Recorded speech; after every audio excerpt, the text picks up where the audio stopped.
आपका स्वागत है मित्रों आपके अपने यूट्यूब चैनल शिव की भक्ति में। तो आज मैं आपको बताऊंगा एक चुड़ैल साधना जो कि मांगी गई थी, इसलिए मैं ये वीडियो बना रहा हूँ, वरना मैं वीडियो नहीं बनाता। तो देखिए, चुड़ैल साधना खतरनाक होती है इन आम लोगों के लिए, पर इसमें मैं ये भी बात कहना चाहूँगा कि इतनी भी खतरनाक नहीं होती। हाँ, हालांकि देखिए, कोई नया साधक इसे ना करे तो बढ़िया है, क्योंकि देखिए, अगर कोई एक्सपीरियंस साधक होगा जिसने अच्छी साधनाएं कर रखी होंगी पहले से, जो जिसने अच्छी साधना सिद्ध कर रखी, जैसे भगवान शिव की, अपने इष्ट की, हनुमान जी की, या फिर किसी की भी साधना सिद्ध कर रखी है ना, तो वो ये साधना कर सकता है। परंतु देखिए, हनुमान जी की साधना हनुमान जी का जो साधक होता है वो ऐसी साधना नहीं कर सकता। कर तो सकता है, ऐसा कोई रिस्ट्रिक्शन नहीं कि वो नहीं कर सकता, वो जरूर कर सकता है। पर ये जो चीज़ें होती है ना, चुड़ैल, भूत पिशाच, ये सब अगर ये इनकी साधना करता है ना, तो हनुमान जी की कृपा तो उस पर हमेशा से रहती है, क्योंकि वो साधक ही उनका है। अगर वो इनकी साधना करता है ना, तो ये जो शक्तियाँ होती हैं, ये अगर सिद्ध होंगी ही नहीं, ये उससे सिद्ध होंगी ही नहीं। और अगर ये सिद्ध हो भी गई तो इतनी दूर खड़ी होकर बात करेगी कि मतलब मुश्किल से सुनाई देगा।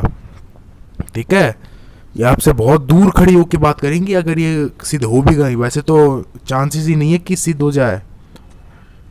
ठीक है, हनुमान जी के साधकों के लिए, क्योंकि देखिए, हनुमान जी का नाम सुनते ही है ये चीज़ें कांपने लगती हैं, थर थर थर थर। ठीक है ना। बाकी अगर जैसे आप काल भैरव जी के, जैसे आपके इष्ट काल भैरव है, तो भी आपसे डरेंगी, पर उतना नहीं डरेंगी, पर हाँ बहुत डरेंगी आपसे ये। अगर महाकाली जी भी आपकी इष्ट देवी हैं, तो भी आपसे डरेंगी। पर अगर आप भगवान शिव आपके इष्ट है ना, तो ये लोग आपसे बिल्कुल भी नहीं डरेंगे, क्योंकि ये लोग उन्हीं के सेवक हैं। हाँ, और बिल्कुल यही इस चीज़ का एक प्लस पॉइंट भी है कि जो भगवान शिव का साधक है ना, अगर वो शमशान में अकेला भी चला जाता है ना, तो शमशान की योनियाँ उसको परेशान नहीं करती हैं। या फिर वो घर पे अकेला है, या फिर देखिए कहीं भी किसी भी स्थान पर है, वहाँ भूत पिशाच का वास है, तो वो भले ही कितने भी लोगों को परेशान कर ले, पर वो उस आदमी को कभी परेशान नहीं करेगा जो भगवान शिव का साधक है, क्योंकि उसे पता है कि ये अपना ही कोई भाई बंधु है। देखिए, जो भगवान शिव का सच्चा साधक होता है ना, वो ये भूत प्रेतों को अपना भाई बंधु ही मानता है, क्योंकि जो भगवान शिव का सेवक, वो हमारा भी भाई बंधु, क्योंकि हम भी उनके सेवक है, वो भी उनके सेवक है। तो कभी सेवकों में लड़ाई होती है क्या? कभी सुना है कभी एक सेवक ने दूसरे सेवक को हटा दिया? नहीं हो सकता ना, दोस्त की तरह रहते हैं। और बल्कि जो भगवान शिव के जो भगवान शिव की पूजा करते हैं, वो तो इन्हें अत्यंत शीघ्र सिद्ध करते हैं। और ये जो भगवान शिव के जो साधक होते हैं, उनकी ये कठिन परीक्षा भी नहीं लेते, या ये ऐसे डरावने हरकतें भी नहीं करती हैं जो बाकियों में करती हैं, क्योंकि ये जानते हैं कि जो भगवान शिव का सच्चा साधक है, वो कभी भी इन शक्तियों का गलत उपयोग नहीं करेगा, ना ही उसको इन ऐसी शक्तियों का लालच है। हाँ, वो किसी एक पर्टिकुलर काम के लिए इन सब का इस्तेमाल कर सकता है, पर काम ही गलत नहीं होगा, सच्चा अच्छा काम होगा। और या तो वो इनको सिद्ध करेगा, तो सिद्ध करने के बाद तुरंत उसमें दया उमड़ आएगी, और वो इनसे ही इनकी मुक्ति का मार्ग पूछ लेगा, भले ही उसका काम पूरा हुआ हो ना हुआ हो, इनका काम पहले पूरा कर देगा वो। मतलब वो चाहे किसी भी शक्ति को सिद्ध कर ले, पर वो उसके साथ एक दोस्त की तरह व्यवहार करेगा। ठीक है, एक दोस्त की तरह। मतलब सुबह उठते हैं, अगर वो उसको उठाएगा, ये उसको उठाएगा, खाना ये सबसे पहले वही पूछेगा उसको कि भाई तुम्हें भूख वूख तो नहीं लगी, कुछ खाओगे? ऐसे होते हैं शिव जी के साधक। ठीक है, तो अब मैं बताता हूँ आपको कि ये इसकी साधना देखिए, मैंने आपको बता दिया, इतनी सी जानकारी बता दी है, इससे आपको अंदाजा हो गया होगा कि कितनी खतरनाक हो सकती है और कितनी नहीं हो सकती। ठीक है, बाकी ये थोड़ी मोरी डरावनी हरकतें तो करती ही है, परीक्षा लेना तो भाई हक बनता है सारी शक्तियों का, पर इतनी भी नहीं कि डरावनी हरकतें करती जितनी यूट्यूब पे लोगों ने डरा रखा कि ये सामने आ जाएगी, ऐसे शरीर पे चढ़ जाएगी, या पेशाब कर देगी। ऐसा कुछ नहीं होता है, सब घंटा है, सब झूठ है, ऐसा कुछ नहीं होता है। ठीक है।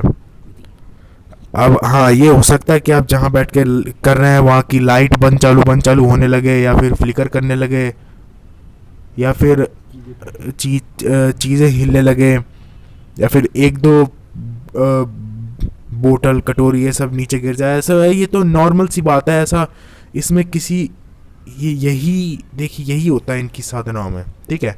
और बाकी अब मैं बात करता हूँ विधि की। एक दिन की साधना है, ठीक है, भगवान शिव के साधकों के लिए भी और सबके साधकों के लिए भी ये एक ही दिन की साधना है, परंतु थोड़ा मंत्र जप का डिफरेंस है, ठीक है।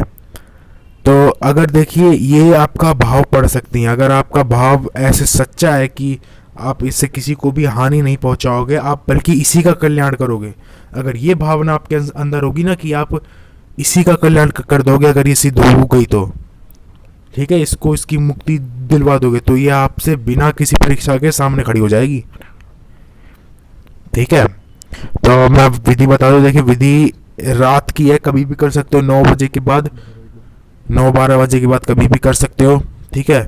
और यहाँ देखिए, मेरे चैनल पे आपको कभी भी ढोंग नहीं मिलेगा। ये बाहर जो बोलते हैं ना ढोंग, ये रात को 12 बजे से लेकर 2 बजे तक जाप करना, ये सब ढोंग है, मैं आपको बताता हूँ, ठीक है। ऐसा कुछ नहीं होता। रात में देखिए, रात 9 बजे के बाद ही शुरू हो जाती है, जो अर्धरात्रि जिसे कहते हैं, ठीक है। नहीं, अर्धरात्रि 12 से 3 के बीच में होती है, वैसे रात्रि 9 बजे के बाद शुरू हो जाती है। पर हाँ, रात्रि तो सूरज ढलने के तुरंत बाद ही शुरू हो जाती है, पर वो तो 9 बजे के बाद साधकों की रात्रि होती है वो, ठीक है। चाहो तो उससे पहले भी साधना कर सकते हो, पर 9 बजे के बाद भी कर सकते हो, पर ये वाली साधना 9-10 बजे के बाद ही होगी, अगर आप कर सकते हो तो, ठीक है। तो देखिए साधना कैसे होगी आपको। इस साधना में नाई जो होता है ना, नाई, कटे हुए बाल चाहिए, किसी के भी हो, ठीक है। या अगर आप खुद के जगह तो बहुत बढ़िया बात है, पर अगर नहीं है, आप नहीं कटा सकते तो कोई टेंशन नहीं, बिल्कुल भी कोई नहीं। आप नाई के पास जाइए, उससे थोड़े से बाल लीजिए उससे, ठीक है। और वो बिल्कुल नए होने चाहिए, कुछ दिन के कटे हुए हैं, ऐसे नहीं महीने भर के पड़े हैं वही उठा के ले आओ, वो नहीं। थोड़े नए होने चाहिए, मतलब हफ्ते भर के होने चाहिए। ये 5 दिन से ज़्यादा पुराने बाल नहीं होने चाहिए वो, ठीक है। अब उन बालों को क्या करना है, उन बालों को रखना है अपने पास, और कपूर भी लेना है। वो बाल इतने लेने हैं, ठीक है। फिर उन बालों का ना 108 हिस्से कर लीजिए, मतलब बालों जो आपके पास बालों का जो गुच्छा होगा उसके 108 वो बना लीजिए। साधना के समय बना लीजिएगा, उससे पहले नहीं। हिस्से कर लीजिए 108 उस हिस्से उसके। और कपूर है, कपूर आप अच्छा खासा लेना, ठीक है ना, अच्छी खासी मात्रा में लेना, थोड़ी ज़्यादा मात्रा में, ठीक है। और बाकी आप जो गोबर होता है ना, गोबर का जो कड्डा होता है, कंडा जो होता है उपला, उसे भी आप ले सकते हो। देखिए वैसे तो इसे कपूर के ऊपर ही करा जाता है, कंडले का कोई काम नहीं, पर देखिए कंडले का काम मैं अभी साधना बता दूँ, ठीक है। ये मंत्र जो भी मैं आपको बताऊंगा, इस मंत्र को आपको रात को बैठकर संकल्प लेकर, सबसे पहले संकल्प ही लेना है, ठीक है। संकल्प लेकर भगवान शिव की आज्ञा से आपको इस मंत्र की 11 माला फेरनी है, ठीक है। 11 माला भी फेर सकते हो, 21 माला भी फेर सकते हो, ठीक है, पर कम से कम 11 फेरनी है। पर 11 देखिए सबसे कम से कम इसी के लिए होता है जिसने भगवान शिव की साधना सिद्ध कर रखी हो, या जिसने भगवान शिव को प्रसन्न कर रखा हो, ठीक है। या काल भैरव जी या फिर जो ऐसे देव होते हैं उनको प्रसन्न कर रखा हो, ये उनसे थोड़ी जल्दी सिद्ध होती है, ठीक है। फिर सबसे पहले आपको गणेश जी का ध्यान करना है, वहाँ पे पूजा नहीं करनी है, आपको ध्यान करना है ऐसे ही मन में, क्योंकि देखिए सिद्धि है, चाहे कैसी भी सिद्धि हो, अच्छी बुरी, उनके बिना नहीं चलती, ठीक है। उसके बाद आपको भैरव बाबा का ध्यान करना है कि आपकी सुरक्षा वो करे। इसमें घेरा अत्यंत आवश्यक है, घेरा तो लगाना ही लगाना है, ठीक है, क्योंकि चुड़ैल कौन सी आ जाए इसका नहीं अंदाजा नहीं लगा सकते, कोई भी आ सकती है, उग्र हो सकती है या सौम्य भी हो सकती है।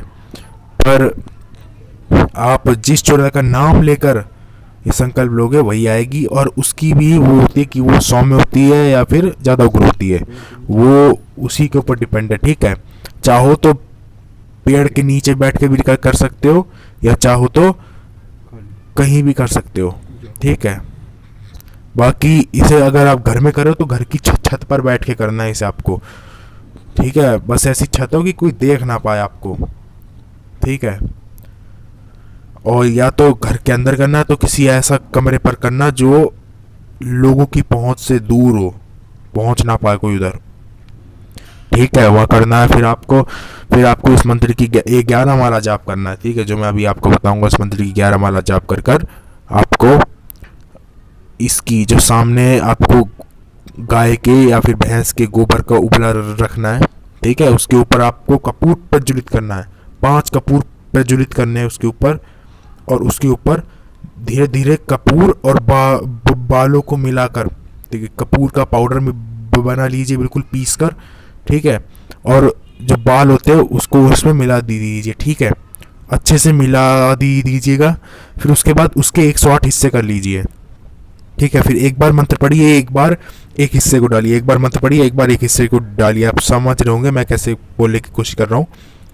ठीक है, ऐसा आपको करना है। फिर जैसे ही हवन पूरा होगा वो आपके सामने प्रकट हो जाएगी। ठीक है, कहीं भी प्रकट होगी। देखिए, अगर वो नहीं भी होगी तो आपको आवाज़ आएगी कि मैं आ गई हूँ, मतलब ऐसे करके वो किसी न किसी तरह वो आपको बता ही देगी आ गई है। वैसे ज़्यादातर चांसेस है प्रकट होने के। ठीक है, प्रकट हो जाएगी आपके सामने पर। ठीक है, और ये प्रक्रिया जो है वो रुकनी नहीं चाहिए। ठीक है, आपके मुंह से मंत्र रुकना नहीं चाहिए, लगातार चलना चाहिए। फिर चाहे माला चल रही हो या नहीं चल रही हो, आपके मुंह से मंत्र चलना चाहिए। फिर जब वो प्रकट हो जाए तब आप अपने मंत्र को रोकिए। फिर उसे जो भोग है, भोग आप अपने पास रख सकते हैं। आप कैसा भी भोग अपने पास रख सकते हैं, सात्विक तामसिक कुछ भी।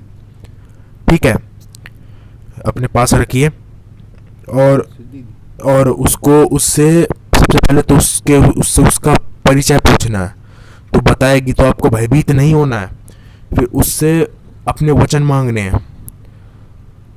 वो भोग मांगेगी आपसे, पर भोग आपको तभी देना जब वो आपको वचन दे। ठीक है, सबसे पहले बोला पहले तुम मेरे को वचन दो, उसके बाद मैं तुम्हें भोग दूंगा। ठीक है, उसके बाद आप उससे वचन लीजिए। और वचन वो भी आपसे कुछ ले सकती है कि उसका राज आप खोल नहीं सकते ऐसे कर कर।